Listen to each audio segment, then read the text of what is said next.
Mãe, todos temos um sítio só nosso, onde não permitimos ninguém, nem aquela que mais amamos, pela vergonha que esses segredos trazem. Há sempre uma história que não conseguimos lembrar e que não conseguimos esquecer. Demasiadas verdades guardadas junto aos selos e ao fantasma do pássaro que ainda hoje nos persegue. Falar de coisas que nos escapam. Falar de lapsos. Falar daquilo que são partes escondidas, por vezes tão íntimas, que nem sequer sabemos que são íntimas. E que no princípio nunca foi o verbo. Aqui é que chegar. No princípio são as imagens. São as imagens que constroem a consciência. E são as imagens que, traduzindo o real, as imagens que, traduzindo imagens, não é? Por sua vez, permitem, num determinado patamar, nós possamos, através de algumas capacidades que se foram biologicamente criando no ser humano, poder traduzir essas imagens. Mas, no princípio, nós somos uma cascata de imagens. Só depois é que vem a palavra. Início dos anos 80, em que a procura do traço se torna prolixa, barroca, como se houvesse aqui a busca por um beco que não teria jamais fim, não é? E acabei preso. Tive uma cela individual da judiciária 15 dias, sem saber porquê, apenas porque estava a vender isto em frente à justiça. 15 dias. E esses manuscritos escritos à mão, para mim, constituem uma realidade plástica em si mesma, com uma autonomia muito grande. O primeiro romance que eu escrevo todo ao computador, sem ser à mão, é já o 7º que eu escrevo. Bom, eu fiz várias performances, mas todas elas têm conteúdos bastante literários. Lembras-te? Esta O Louis Tremble foi em Paris, foi estreada em Paris em fevereiro de 85, depois teve réplicas três vezes na Macon. Era uma colagem de textos do Famostaian, do Pessoa, do Joyce. Veste as mãos subirem às frontes. Falo devagar, Eric. Eu afasto-me. Venho cá atrás à última das barcas. De cá se avista esse pontículo a sós na praia, de pé essa sombra. Esse nada, olhando e crismando toda a admiração e presença possíveis. E eles olham-te, de um lado ao outro. Há um homem velho que parou de cantar e que atravessa. Vem nesta barca mais atrasada. Segue atentamente o movimento das outras embarcações. Seguem as barcas em V. E dos extremos mais perto já da praia, e esta última avançando como que num vértice.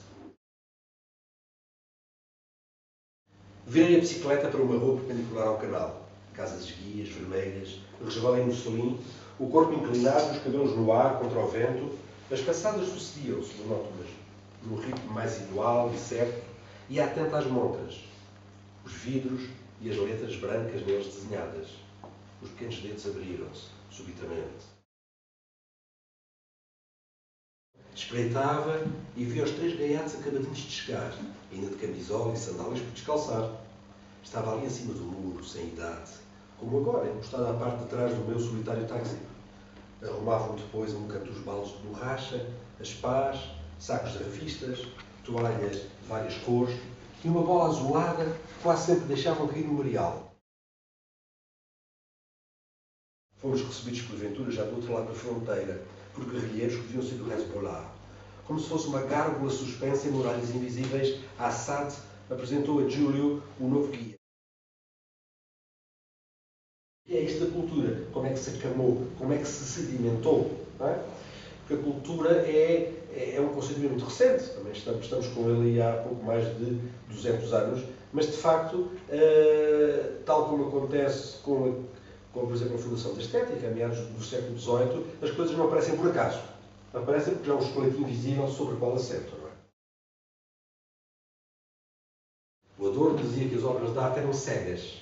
Eram mónadas. Porquê? Porque, ao mesmo tempo que são o espelho do universo, são cegas umas em relação às outras. Não é? São mónadas.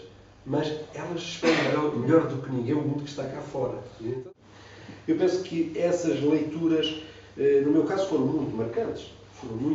Eu sentia que aí a literatura estava a recomeçar, quer dizer, porque os clássicos, no fundo, o que é que nos dão? Dão-nos a certeza dos materiais.